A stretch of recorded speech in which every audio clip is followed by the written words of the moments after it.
अस्सलाम वालेकुम स्टूडेंट्स, मेरा नाम फराज खान है। आप देख रहे हैं मेरा यूट्यूब चैनल। जितने भी सब्सक्राइबर्स हैं उनसे थोड़ी सी माजरत, क्योंकि ज़ाती मसरूफियात की वजह से थोड़ा सा गैप आ गया, जिसकी वजह से मैं वीडियोस अपलोड नहीं कर सका।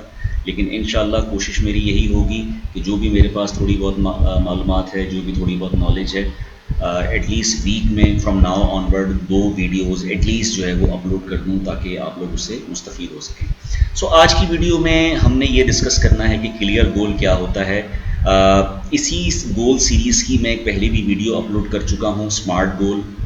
उसका लिंक मैंने डिस्क्रिप्शन में शेयर कर दिया है, उसको भी देख लीजिएगा। और उसी से रिलेटेड वूप मॉडल क्या होता है, OKRS मॉडल क्या होता है, हार्ड गोल क्या होता है, उसका लिंक भी मैंने डिस्क्रिप्शन में शेयर कर दिया है, उसको भी ज़रूर देखिएगा। सो क्लियर गोल में और स्मार्ट गोल में क्या फ़र्क है?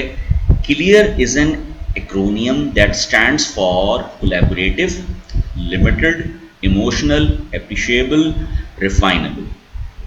Now this is the acronym of clear goal. Clear goal का जो ट्रस्ट है, बेसिकली स्मार्ट गोल जो है वो बेसिकली पर्सनल गोल्स अचीवमेंट के लिए इस्तेमाल होता है, and clear goal is more relevant for the team. ठीक है, क्लियर का मतलब कि विच गोल, यानी बहुत सारे गोल्स में से आपने प्रिसाइजली स्पेसिफिकली गोल का तयन करना है कि आपने कौन सा गोल अचीव करना है। और जब उस गोल को हम मीनिंगफुल वे में ट्रांसफॉर्म करते हैं, क्वांटिटेटिवली डिफाइन करते हैं हाउ, तो फिर हम स्मार्ट गोल की तरफ चले जाते हैं। So let's start. Clear goal क्या होता है? As we discuss, C stand for collaborative, L stand for limited, E stand for emotional, A stand for appreciable, and R stand for refinable.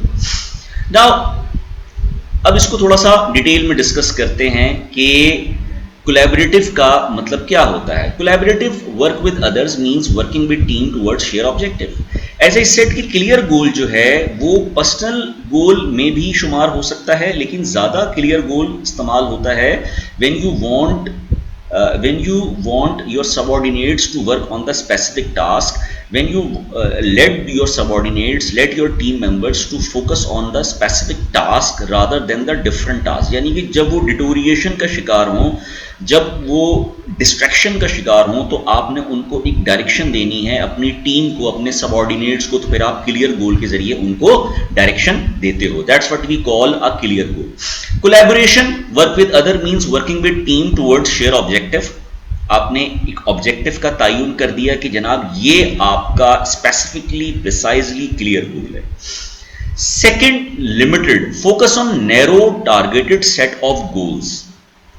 बहुत सारे टास्क हैं, अभी हम उसकी एग्जाम्पल भी देखेंगे। उसमें आपने छोटे से नैरो टास्क का तयन करना है कि फॉर एग्जाम्पल इस मंथ में या इस वीक में हमने इसको फोकस करना है, जो रेस्ट ऑफ द टास्क हैं we will focus later on. That's what we call limited. उसके बाद बारी आती है emotional. Now build a strong emotional connection to your goals. Emotional connection का मतलब ये होता है कि आपने अपने ब्रॉडर गोल को छोड़कर आपने राइट नाउ जिस गोल का तयन किया है उस पर आपने फोकस करना है, और आपकी सारी एनर्जी, सारी थिंकिंग, सारी आपकी इमोशनल अंडरस्टैंडिंग जो है वो स्पेसिफिकली उस गोल के साथ होनी चाहिए, सारी फिक्रें आपकी उस गोल के साथ होनी चाहिए। आपने सिर्फ ये सोचना है कि आज का दिन मैंने कैसे गुजारना है, जो असाइन टास्क आज के दिन हैं वो मैंने अचीव कैसे करने हैं। 1 महीने के बाद क्या होगा, 1 साल के बाद क्या होगा, फॉरगेट अबाउट दैट। अगर आप उसको सोचते रहेंगे, परेशान होते रहेंगे, अपने आप को जो है वो इरिटेट करते रहेंगे, उसका कोई फायदा नहीं है। राइट नाउ आप जिस टास्क पर काम कर रहे हैं उस पर फोकस बहुत जरूरी है। That's what we call emotional connectivity towards your goal. उसके बाद आता है appreciable, break down big goals into manageable task. जैसे कि मैंने कहा, छोटे छोटे गोल्स को आपने जो है बड़े गोल्स को आपने छोटे छोटे टास्क में डिवाइड करना है कि एक दिन में आपने क्या काम करना है, 2 दिन में क्या काम करना है, 3 दिन में क्या काम करना है। इसके लिए हमारे पास डिफरेंट मैनेजमेंट के, प्रोजेक्ट मैनेजमेंट के टूल्स भी आते हैं, प्रोजेक्ट मैनेजमेंट के सॉफ्टवेयर्स भी आते हैं, जिसके ज़रिए आप जो है वो अपने टास्क को गैंट चार्ट के ज़रिए स्केजुलाइज कर सकते हैं। अगर आपका आईटी की फील्ड से ताल्लुक़ नहीं भी है तो आप जो है वो पेपर पर लिखकर, डायरी पर लिखकर, अपने फ़ोन बुक में लिखकर जो है वो उसको छोटे छोटे टास्क में कन्वर्ट कर सकते हैं कि आज आपने क्या काम करना है, वीक के सेकेंड डे में क्या काम करना है, थर्ड में, फोर्थ में, फिफ्थ में, सिक्स में आपने क्या काम करना है। That's what we call appreciable task. उसके बाद है refinable, adjust your goal as needed over time to time. अच्छा, ज़रूरी नहीं है कि आपने जो शुरू में जो प्लान बनाया है, जो स्केड्यूल बनाया है, आप उसको सक्सेसफुली एग्जीक्यूट भी कर सकें। आपने प्लान बनाया कि मैं एक हफ्ते में ये काम कर लूँगा, हो सकता है कि एक हफ्ता गुजरने के बाद आपने 60% ही काम किया हो, तो आप क्या कर सकते हो, इसमें लचक है कि आप एक हफ्ता गुजरने के बाद अपने टास्क को थोड़ा सा आगे पीछे कर सकते हो, रीस्केड्यूल कर सकते हो। लेकिन इसका हरगिज़ ये मतलब नहीं है चूंकि मैं रीस्केड्यूल कर सकता हूं, चूंकि मैं टाइम टू टाइम इसको चेंज कर सकता हूं, तो इसलिए मैं प्रोक्रेस्टिनेट करूंगा। इसका हरगिज़ ये मतलब नहीं है। इसका मतलब ये है कि मैं अपना 100% दे रहा हूं और स्टिल अगर मैं अचीव नहीं कर सका, या 90% दे रहा हूं या 80% दे रहा हूं, स्टिल अगर अचीव नहीं कर सका, तो फिर मैं उसको जो है वो अपने मुताबिक थोड़ा सा एडजस्ट कर सकता हूं। अब क्लियर गोल्स की एग्जांपल्स क्या होती हैं? For example we have several examples of clear goals, जैसे कि increase fitness and endurance in team. अब ये एक स्पेसिफिक गोल है, मुझे अपनी टीम की परफॉर्मेंस इंक्रीज करनी है। ये स्पेसिफिक गोल नहीं है, ये एक जनरल गोल है। परफॉर्मेंस में तो सेल्स भी आती है, परफॉर्मेंस में तो मार्केटिंग भी आती है, परफॉर्मेंस में तो आपकी सोशल जीनियस भी आता है, परफॉर्मेंस में तो प्रेजेंटेशन स्किल्स भी आती है, परफॉर्मेंस में तो टाइम मैनेजमेंट भी आती है, और परफॉर्मेंस में ड्रेस कोड भी आता है, और परफॉर्मेंस में फिटनेस भी आती है। सो इन 6 या 7 गोल में से मैंने क्लियर और प्रिसाइज और नैरो गोल सिलेक्ट किया कि मुझे अपनी टीम की फिटनेस और एंड्योरेंस को इंप्रूव करना है, इंक्रीज करना है।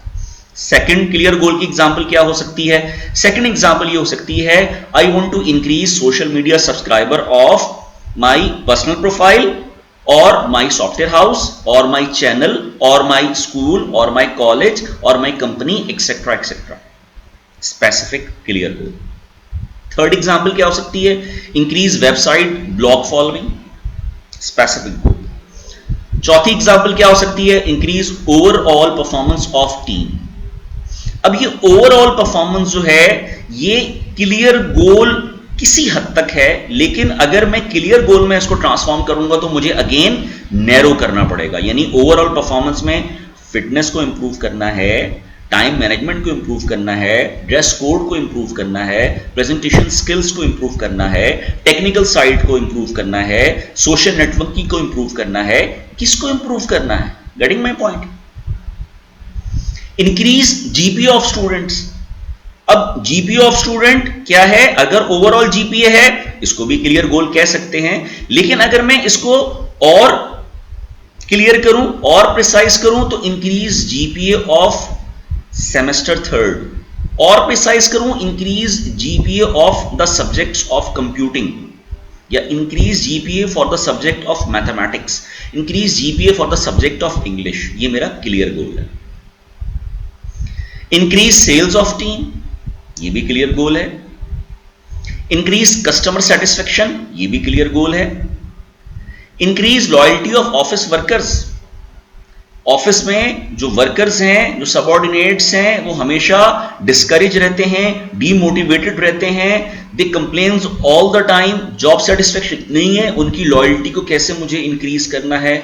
जो बोर्ड ऑफ एग्जीक्यूटिव है या जो आपकी गवर्निंग बोर्ड है, उसको कैसे ऐसी पॉलिसी मुरतब करनी है जिससे एम्प्लॉयज का ट्रस्ट डेफिसिट जो है वो कम हो सके। Clear goal. सो ये कुछ क्लियर गोल्स की एग्जांपल्स हैं। अब इन गोल्स को आपने अचीव कैसे करना है? जैसे कि मैंने आपको स्टार्टिंग में बताया था कि क्लियर गोल्स मींस विच गोल। गोल्स आइडेंटिफाई कर लिया, अब इसको मुझे ट्रांसफॉर्म कैसे करना है, एग्जीक्यूशन की तरफ कैसे लेकर आना है, उसके लिए फिर मुझे क्या करना पड़ेगा? स्मार्ट गोल को पढ़ना पड़ेगा। स्मार्ट गोल क्या होता है, डिस्क्रिप्शन में मैंने लिंक शेयर किया है। Smart goal, hard goal, whoop model and object की रिजल्ट्स मॉडल, उसको भी जरूर देखिएगा। आज इतना ही रखते हैं। अस्सलाम वालेकुम।